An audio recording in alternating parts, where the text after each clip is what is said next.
कामगार व शेतकरी विरोधी कायदे रद्द करण्यासाठी महाराष्ट्र इंटकचा मंत्रालयावर मोर्चा काढणार, महाराष्ट्र इंटकचे अध्यक्ष जयप्रकाश छाजेड यांनी पत्रकार परिषदेत सांगितले। महाविकास आघाडी सरकारने केंद्राने शेतकरी व कामगार विरोधी केलेले कायदे महाराष्ट्रात लागू होणार नाहीत, यासाठी तात्काळ विधानसभेचे अधिवेशन बोलावून केंद्राच्या निर्णयाला पायबंद घालावा अशी आग्रहाची मागणी महाराष्ट्र इंटक राज्य कार्यकारिणीच्या बैठकीत एकमुखाने राज्य शासनाकडे करण्यात आले आहे व या मागणीसाठी पाठपुरावा करण्यासाठी मंत्रालयावर मोर्चा काढण्यात येणार असून अशी माहिती महाराष्ट्र इंटकचे अध्यक्ष जयप्रकाश छाजेड यांनी यावेळी दिली। सदर या संदर्भात दिलेल्या प्रसिद्धी पत्रकात छाजेड यांनी म्हटले आहे की केंद्राने कायदे केल्यामुळे राज्यातील अनेक उद्योग व्यवसाय यामध्ये मालकांनी कामगारांना तडकाफडकी काढून टाकण्याचे प्रकार वाढले आहेत, याची महाराष्ट्र कामगार मंत्रालयाने गांभीर्य दखल घेणे गरजेचे आहे। कामगारांमध्ये केंद्राने केलेल्या कायद्यांमुळे दहशत निर्माण झाले आहे। कॉर्पोरेट घराण्यांच्या सोयीसाठी केलेले कायदे महाराष्ट्रात लागू होणार नाहीत असे महाविकास आघाडी सरकारने जाहीर करणे गरजेचे आहे। त्याचबरोबर महाविकास आघाडीच्या किमान समान कार्यक्रमात राज्यातील श्रमजीवी वर्ग व कामगारांच्या प्रश्नांचाही उल्लेख होणे गरजेचे आहे अशी मागणी यावेळेस महाराष्ट्र इंटक राज्य कार्यकारिणी बैठकीत एकमुखाने करण्यात आली आहे। महाराष्ट्र इंटक ही राज्यातील सर्वात मोठी कामगार संघटना असून केंद्रीय इंटक जगातील सर्वात मोठी संघटना असूनही कामगार विषयक शासकीय समित्यांमध्ये इंटकला डावलले जात आहे असा स्पष्ट आरोप या बैठकीत अनेक पदाधिकाऱ्यांनी केला आहे। कामगारांच्या या तीव्र भावना महाराष्ट्र प्रदेश काँग्रेस कमिटी अध्यक्ष म्हणून माननीय श्री बाळासाहेब थोरात यांना कळविण्यात आले आहे व त्यांनी तर बाब गांभीर्याने घेतो, यापुढे असे होणार नाही असे आश्वासन दिले असल्याचे यावेळेस जयप्रकाश छाजेड यांनी माहिती दिली। नुकत्याच झालेल्या माथाडी बोर्डाच्या फेररचनेत कामगार प्रतिनिधी म्हणून इंटकला डावलण्यात आले असून माथाडी बोर्ड बरखास्त करून फेररचना करून इंटकला प्रतिनिधित्व मिळावे ही आग्रहाची मागणी करण्यात आली आहे।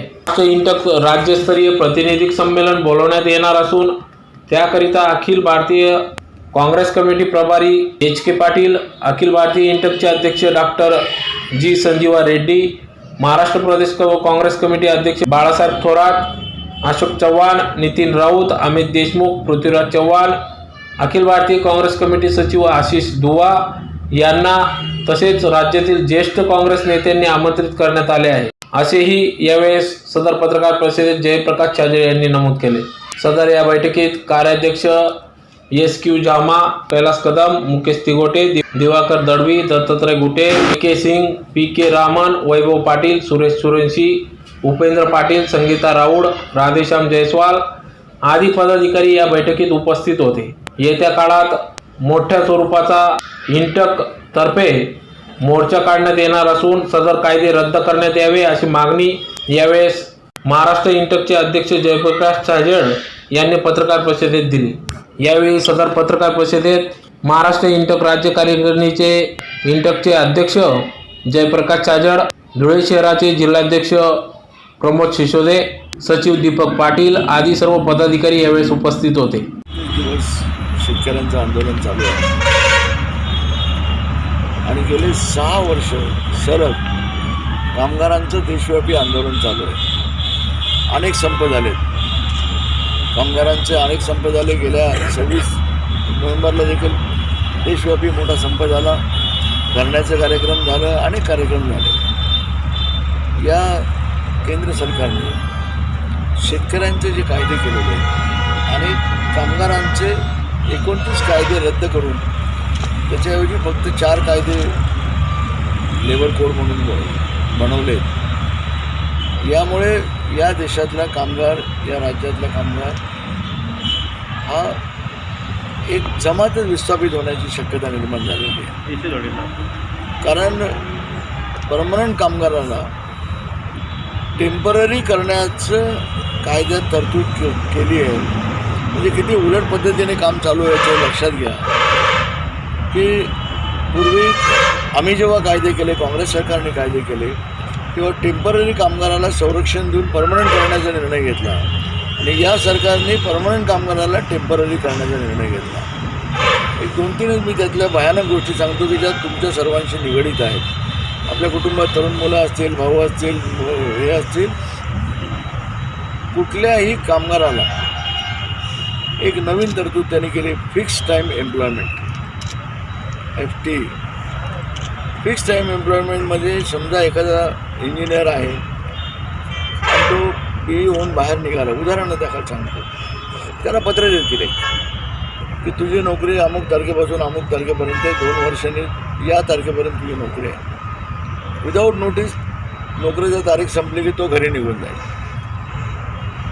म्हणजे मालकाला वाटेल त्या पद्धतीने त्याच्या नोकरीची हे राहील, पिरियड राहील आणि मालकाला वाटेल त्या पद्धतीने पगार राहील.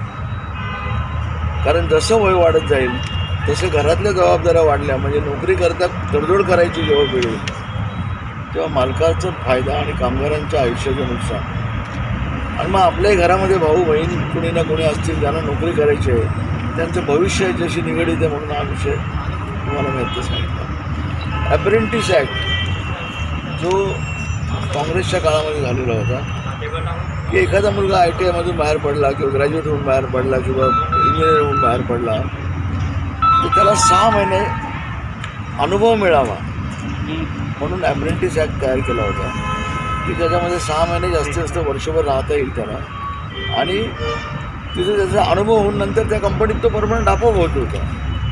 आता अप्रेंटिस ॲक्टमध्ये आयुष्य घालवण्याची वेळ आली आहे, तरी त्याच्यामध्ये अप्रेंटिस ॲक्टमधून कामगारांना घेतलं पाहिजे असं नाही, आणि किती दिवस ठेवणं हा नियम पण नाही. म्हणजे हे इतकं भयानक घटना घडतायत. याशिवाय अनेक कामगारांचे कायदे, हे सगळे कायदे जे आहेत हे कार्पोरेट घराण्याला फायदा पोहोचवणारे कायदे आहेत. सगळे कायदे कार्पोरेट घराण्याला. तुम्ही आता साधं उदाहरण घ्या की ॲमेझॉन आलं, जिओ आलं. जिओ मार्केटबद्दल बोलतो मी, टेलिफोनबद्दल नाही, आता मार्केटबद्दल बोलतो. लहान लहान व्यापाऱ्यांचं आयुष्य उकडून जाणार आहे. आत्ता जर तुम्ही जिओच्या किमती बघितल्या तर तुम्हाला मिळणारा डिस्काउंट आणि किराणाच्या दुकानात मिळणारा भाव याच्यामध्ये 50% फरक आहे. इतकं स्वस्त ते आत्ता तुम्हाला देत आहेत. तुम्हाला एकदा चटक लावतील. आणि या देशामधला लहान दुकानदार जो आहे तो टपरी लावून दुकान चालवतो, तो छोटंसं दुकान चालवतो, तो किराणा दुकान चालवतो, जो आडल्या नेटल्याला आपल्याला उधारीत देतो, सांभाळून देतो, ही सगळी दुकान व्यवस्था, अर्थव्यवस्था, ग्रामीण अर्थव्यवस्था मुळासकट उखडून जाण्याची वेळ आलेली आहे. तेव्हा अशा परिस्थितीमध्ये शेतकऱ्यांच्या विरुद्ध केलेले कायदे आपण बघितलं. पहिला कायदा काय सांगतो? सरकारने लोकांना धान्य मिळावं आणि साठेबाजीला आळा बसावा म्हणून इंदिरा गांधीने स्वतः किती माल एक व्यापारी ठेवू शकतो याच्याकरता कायदा केला होता. आता जो यांनी नवीन कायदा केला तो पहिल्याच याच्यामध्ये ते काढूनच फेकून दिलं. आता किती व्यापारी किती म्हणजे अदानी अंबानी मोठमोठे गोडाऊन उभे ठेवून गोडाऊन भरतील आणि शेतकऱ्यांचा नवीन माल आला की स्वस्तात माल आणून मार्केट डाऊन करतील आणि शेतकऱ्यांची वाट लावतील. दुसरं कॉन्ट्रॅक्ट फार्मिंगचा विषय. मोठमोठ्या कंपन्यांना कॉन्ट्रॅक्ट फार्मिंग केलं एकदा आणि MSP केलं नाही, मिनिमम सपोर्ट प्राईस नाही जाहीर केली. पहिल्या वर्षी तुम्हाला थोडं जास्त देतील लोकांना बोलवण्याकरता, पण नंतर मोठ्या कंपन्यांच्या सोयीने भाव निघेल आणि त्या भावामध्ये शेतकऱ्याला विकावं लागेल. अतिशय गंभीर परिस्थिती या देशामध्ये. अर्थव्यवस्था जी आहे ती सामाजिक अर्थव्यवस्था जी आहे ती पूर्णपणे उखडून टाकण्याचा हा जो प्रयोग चालू आहे याच्या विरोधामध्ये इंटक गेले 6 वर्ष आंदोलन करत आहे. अनेक वेळा गेल्या आमचं सरकार असल्यापासून आंदोलन करत आहे. आमचं म्हणणं आहे की हे सगळे कायदे रद्द करा, पूर्वीचे कायदे ठेवा, थोडाफार बदल करा, पण बदल करताना कामगार संघटनाशी चर्चा कराल की नाही? आता शेतकरी संघटनाशी चर्चा बंद आहे. म्हणजे विषय कोणता चालू आहे आणि यांचे विषय कोणते असतात. म्हणून सुदैवाने राज्यामध्ये महाविकास आघाडीचं सरकार आहे. महाविकास आघाडीची भूमिका या दोन्ही कायद्यांच्या विरोधात आहे, पण नुसतं बोलून उपयोग नाही, दोन्ही कायद्यांच्या विरोधात आहे. आमचं म्हणणं आहे की याची ताबडतोब विधानसभेचं अधिवेशन घेऊन तुम्ही कायदा लागू होणार नाही महाराष्ट्रात असा ठराव करणं गरजेचं आहे की हे कायदे लागू होणार नाहीत, पूर्वीचेच कायदे महाराष्ट्रामध्ये लागू होतील. याकरता इंटकने स्पष्ट भूमिका घेतलेली आहे. आणि इंटकनी मंत्रालयावरती जानेवारीच्या अखेरीस मोर्चा काढण्याचा निर्णय घेतलेला आहे. आमचा अंदाज आहे की राज्यामधून जवळपास 10,000 कामगार शेतकरी जमा होतील आणि मोठ्या प्रमाणामध्ये मोर्चा निघेल आणि सरकारलाही कळेल यातलं गांभीर्य, यातलं हे लवकर निर्णय घेतला पाहिजे या गोष्टीमध्ये. अन्यथा समाजामध्ये असंतोषाचं वातावरण निर्माण झालेलं आहे. आज कोणीच ऐकणारं नाही. म्हणजे केंद्र सरकार ऐकत नाही, मोदी ऐकत नाहीत, त्यांचे कोण मंत्री आहेत माहीत नाहीत. पहिल्यांदा कळलं की तोमर नावाचे कोणीतरी शेतकी मंत्री आहे, तोपर्यंत 6 वर्षात कळलं नाही शेतकी मंत्री कोण आहे आपल्याला. मार्केट कमिट्या जो पायाभूत अर्थव्यवस्था आहे ग्रामीण भागाची, विशेषतः शेती भागाची, ती मुळासकट उकळून टाकायची आहे. म्हणजे या मार्केट आपल्या सरकारी मार्केट कमिटीच्या बाहेर खाजगी मार्केट कमिटी लागेल आणि तिला काही टॅक्स लागणार नाही आणि तुमच्याकडे कोण घेऊन येणार नाही.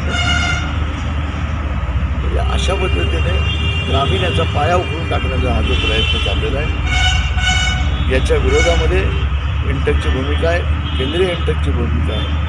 त्याचबरोबर संयुक्त आघाडी जी आमची संयुक्त कृती समिती आहे, सर्व केंद्रीय संघटनांची कृती समिती आहे, त्या सर्वांच्या वतीने मोठं आंदोलन उभं राहणार आहे आणि लवकरच केंद्रीय संघटना कृती समितीच्या बाजूने म्हणजे एक कार्यक्रम म्हणून लवकरच या कंपन्यांच्या अदानी आणि अंबानी विशेषतः 2 लोकांच्या कंपन्यांच्या प्रॉडक्टवरती बहिष्कार घालण्याचा कार्यक्रम हाती घेण्यात येईल. लवकरच त्याची तारीख जाहीर होईल.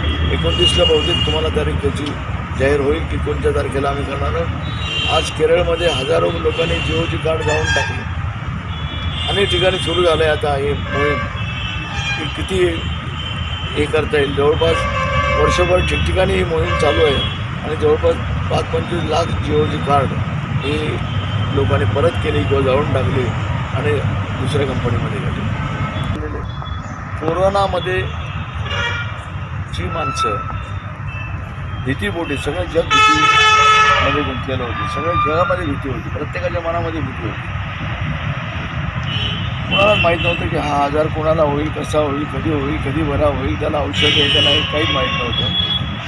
अशावेळी या देशातले 1 कोटीपेक्षा जास्त कामगार, महाराष्ट्रातले 25 लाखापेक्षा जास्त कामगार हे आपापल्या राज्यामध्ये आपापल्या घरामध्ये, रेल्वे बंद आहे, ST बंद आहे, सगळं बंद असताना पायी निघालेलं होतं. केंद्र सरकारने त्यांच्याकडे दुर्लक्ष केलं होतं.